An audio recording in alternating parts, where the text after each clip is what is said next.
A paz do Senhor, meus irmãos. Estamos aqui mais uma vez da Igreja Sede Assembleia de Deus do Correia, igreja que tem a direção do pastor Gilson Arsênio.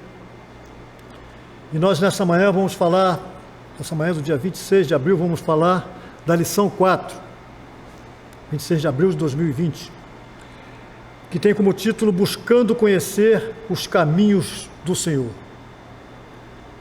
Primeiramente, eu quero dizer para aqueles que nos ouvem, que nos assistem, que uma das dificuldades maiores que a humanidade tem é conhecer os caminhos do Senhor. Nessa lição, nós vamos trabalhar dentro das possibilidades de entrar nesse caminho, de conhecer esse caminho e de, possivelmente, o que é o melhor, não sair desse caminho. Eu quero também falar para os irmãos o seguinte, que Jesus, no início, era chamado de o caminho. Nos primeiros anos do cristianismo, eles referiam-se a Jesus como o caminho.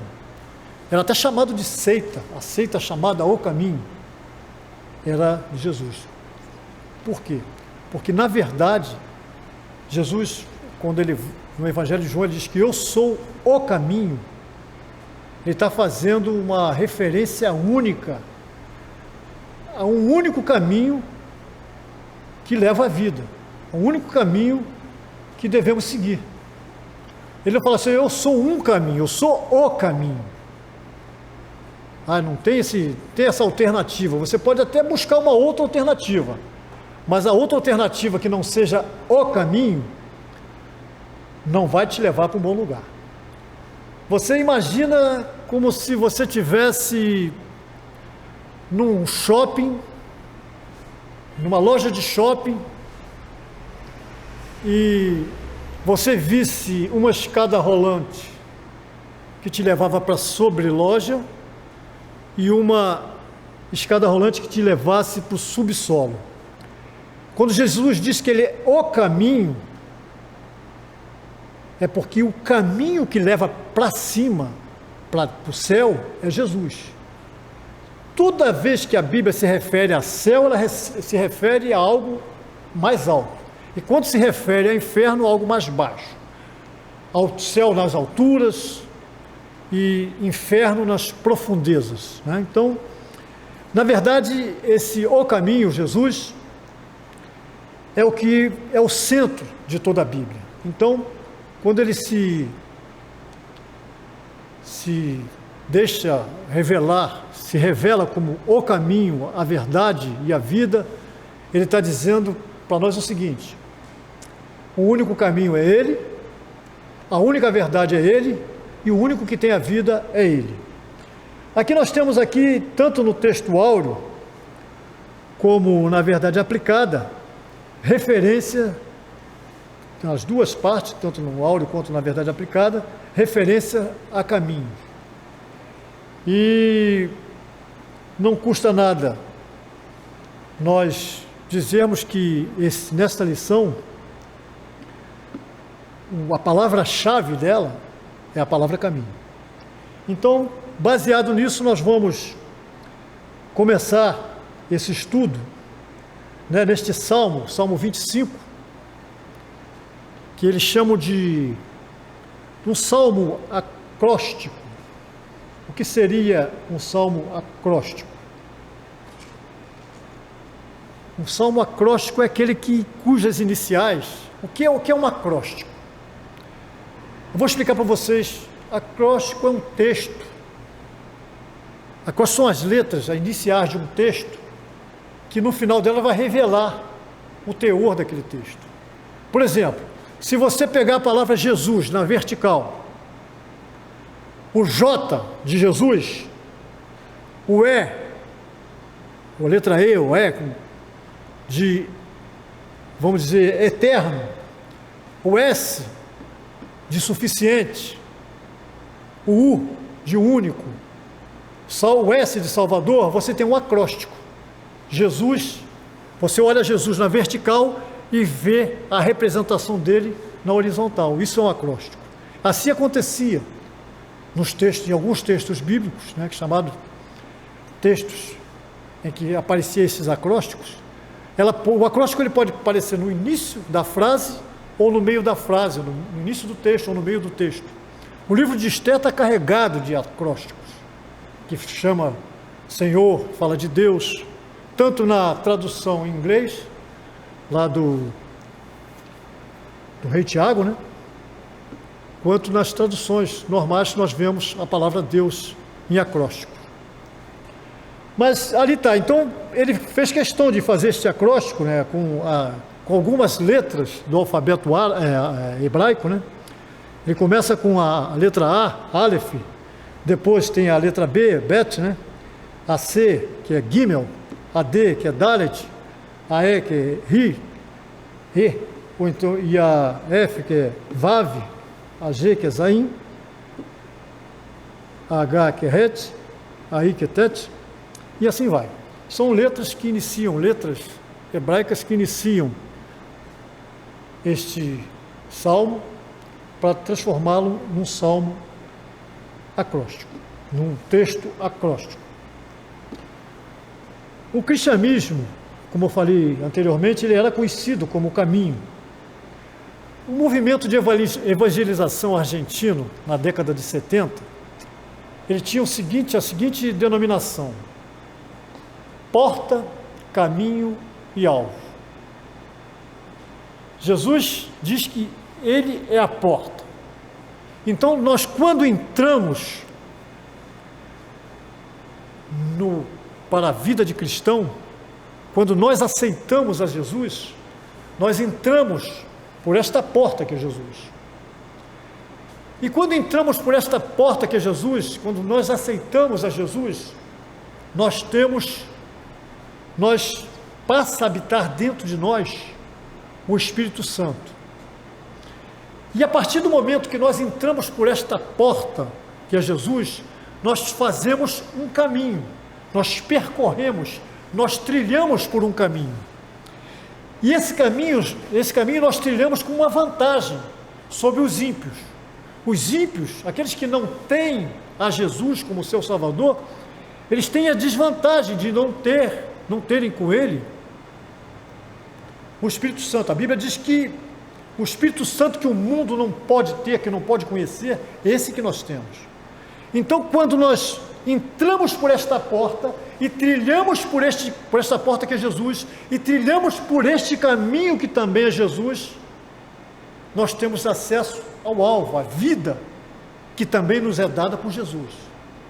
E eu quero aqui dizer de passagem que essa não é uma vida qualquer que Jesus tem para nós. É uma vida e vida em abundância, é uma vida diferente da vida que nós levamos aqui. É uma vida em que nós não vamos experimentar dor, nós não vamos experimentar lágrimas, nós não vamos experimentar sede, nós não vamos experimentar fome, nós não vamos dizer assim, contar dias, porque é uma vida eterna. É uma coisa muito mais relevante do que o simples termo pode traduzir. Vida eterna é uma coisa muito mais, vamos dizer assim, complexa, no sentido bom da palavra, do que aquilo que nós podemos contemplar. A vida eterna, como eu falei na lição passada, ela chama a vida de Matusalém, que viveu 969 anos, vamos dizer assim, um pingo d'água no oceano, um grão de areia, das areias da praia. Então, não existe, se você quiser, eu estou vivendo 2 milhões de anos, o que isso representa para a vida eterna? Nada, não acaba. Agora, como é que funciona isso? Por que esse caminho que Jesus se diz ser, e nós temos essa certeza que sim, por que esse caminho nós temos que trilhar com cuidado? Porque nesse caminho, se nós sairmos dele, nós podemos enveredar para a perdição. A Bíblia diz que o caminho que nos leva à salvação, após a porta, é estreito. E o caminho que nos leva à perdição é um caminho largo. Mas o grande problema é que a humanidade, ela opta por enveredar pelo caminho largo e acaba enveredando para a perdição. E depois de entrar na porta, nós passamos por esse caminho, que é um caminho estreito, e chegamos à salvação. Tudo isso com o quê? Quando Jesus, no fim do ministério dele, ele diz que eu vou para o Pai, mas deixo-vos o Consolador, o Espírito Santo. E esse Espírito Santo é o que está aqui na terra, é o que intercede pela igreja. Jesus intercede por nós no céu e o Espírito Santo intercede por nós na terra. A Bíblia fala que ele intercede por nós com gemidos inexprimíveis. Ou seja, quando você está trilhando esse caminho, você passa pela porta que é Jesus, você começa a trilhar neste caminho que também é Jesus, você tem uma ajuda altamente qualificada, que é a ajuda do Espírito Santo, que habita dentro de você. Então, só se perde quem quer. Eu não estou querendo dizer com isso que o crente não peca, é óbvio que peca. A Bíblia diz que se nós dissermos que não pecamos, nós nos fazemos mentirosos. Nós pecamos sim. Mas é este mesmo Espírito Santo que nos leva a nos arrepender e retomar este caminho, que é o caminho da salvação. No tópico do capítulo 2, fala sobre a vontade de ser guiado pelo Senhor. O salmista fala desta vontade. Ele fala, guia-me na tua verdade. O que seria essa verdade? A Bíblia diz que a palavra de Deus é a verdade. A palavra de Deus, ela tem todas as respostas para quem quer andar na verdade. A palavra de Deus tem todas as respostas para quem quer trilhar no caminho do Senhor. E o próprio salmos anteriores a esse, no 18, no versículo 30, salmo não tem capítulo, mas no Salmo 18, 30, nós vemos lá que o caminho do Senhor é perfeito. E Davi, também falando lá no segundo livro de Samuel, no capítulo 22, aí, versículo 31, ele diz que o caminho de Deus é perfeito. Então, já que entramos pela porta, que é Jesus, já que tivemos o benefício, um grande benefício de termos o Espírito Santo habitando dentro de nós, nós temos um caminho a trilhar, e sabemos que o caminho de Deus é perfeito. Por que então enveredaremos por caminhos diferentes do caminho de Deus? Então fica essa aí, porque quando você começa a pensar nesta verdade, que o salmista fala, guia-me na tua verdade. Na verdade ele está falando, guia-me, regido pela tua palavra. No Evangelho de Mateus, no capítulo 7, versículo 24, Jesus falando daqueles dois alicerces, ele fala o seguinte, todo aquele que ouve as minhas palavras e as pratica, assemelhá-lo-ei ao prudente construtor que construiu a sua casa na rocha. Desceu as chuvas, corriam os rios, assopraram os ventos, e aquela casa não caiu. Então, quando Jesus faz esta colocação, ele está dizendo, aqueles que ouvem as minhas palavras e colocam em prática, ou seja, anda nesse caminho que esta lição está sugerindo que andemos, ele vai comparar a um prudente construtor que fez a casa deles com pilares na rocha, que desceu chuva, que correu rios, assopraram ventos, e essa casa não caiu. Diferentemente daquele que eu falei anteriormente, que se desvia deste caminho, ou seja, que não se atém à palavra de Deus, que ele chama de insensato, de construtor insensato, num contraste com o construtor prudente. Ele diz que ele constrói a sua casa sobre areia, e quando descem as chuvas, correm os rios, assopram os ventos, a Bíblia diz que a casa caiu, a casa cai. Qual é a diferença? Será que os dois não tiveram a opção de se firmar na rocha para construir seus alicerces? Os dois têm a mesma opção. Os dois têm terrenos equivalentes. Apenas um tem mais cuidado do que o outro. E esse que tem mais cuidado do que o outro é aquele que está guiado pela verdade contida na palavra de Deus. Esse é aquele que vai chegar o problema. Eu não estou dizendo que o problema não vai chegar para o crente. Todos nós que aceitamos a Jesus, nós estamos sujeitos às mesmas coisas, às mesmas intempéries que estão sujeitos os ímpios. A diferença é o resultado final. Por quê? A Bíblia diz que o sol vem para o justo, tanto para o justo quanto para o injusto. A chuva vem tanto para um quanto para o outro.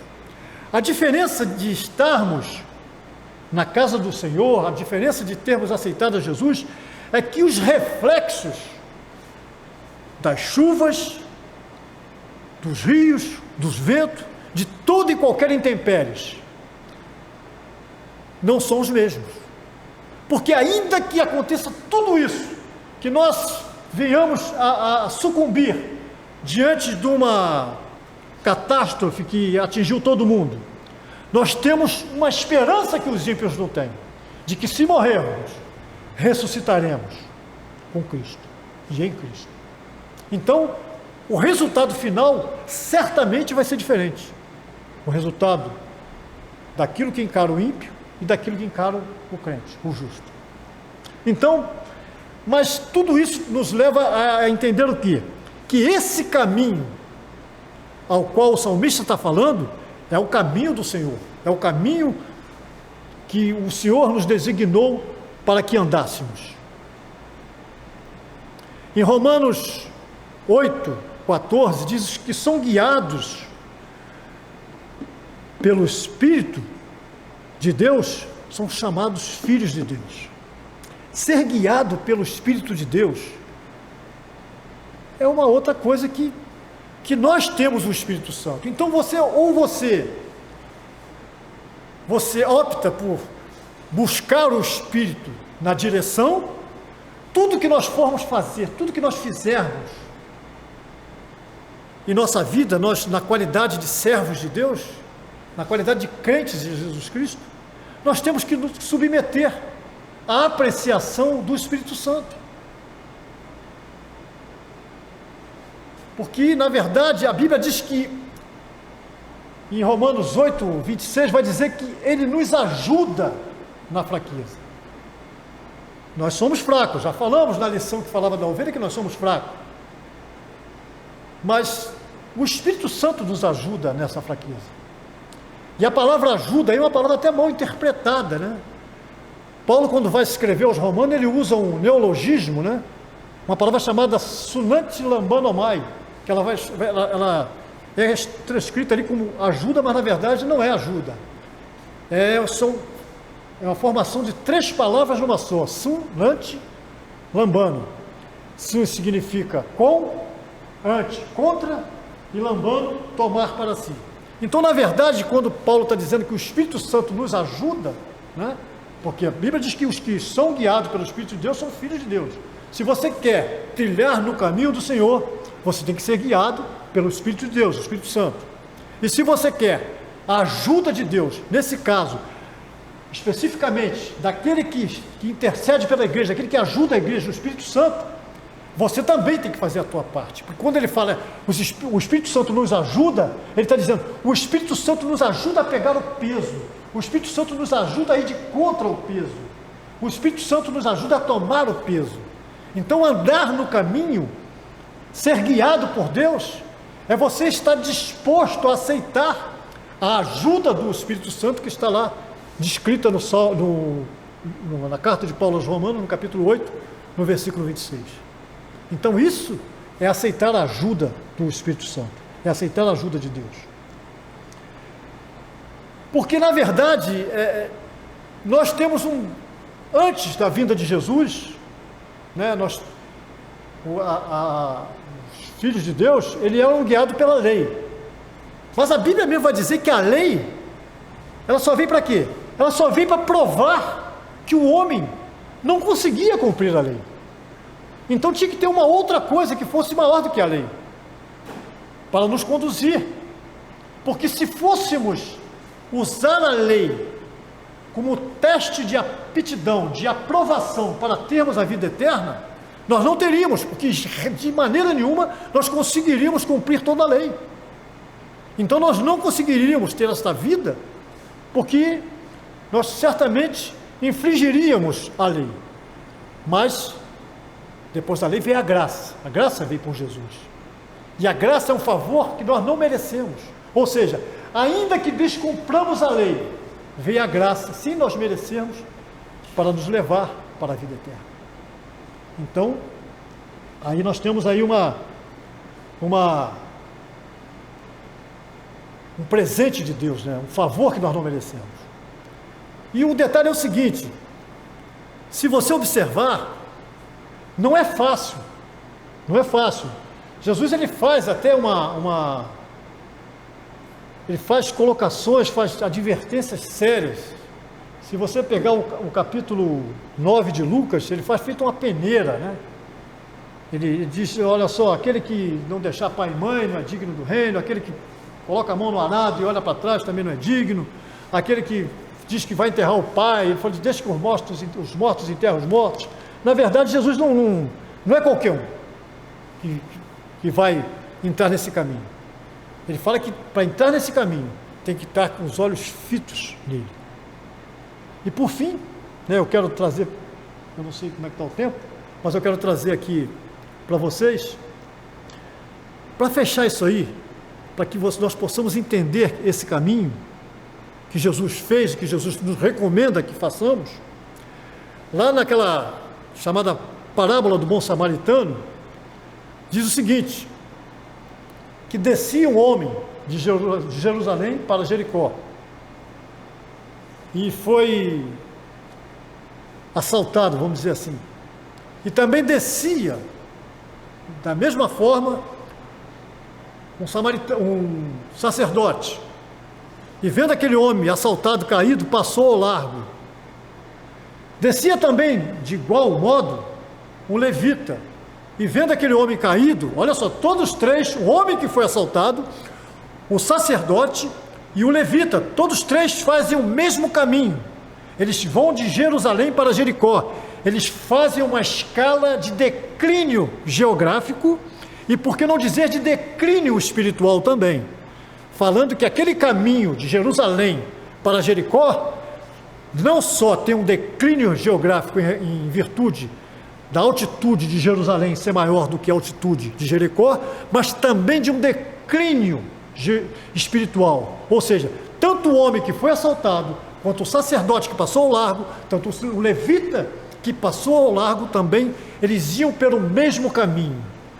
Mas a Bíblia diz lá neste capítulo 10 de Lucas, no versículo 33, que um certo samaritano ia em seu caminho, ou seja, ia em caminho diferente, porque na verdade este certo samaritano, ele não ia só no caminho diferente, ele era o próprio caminho.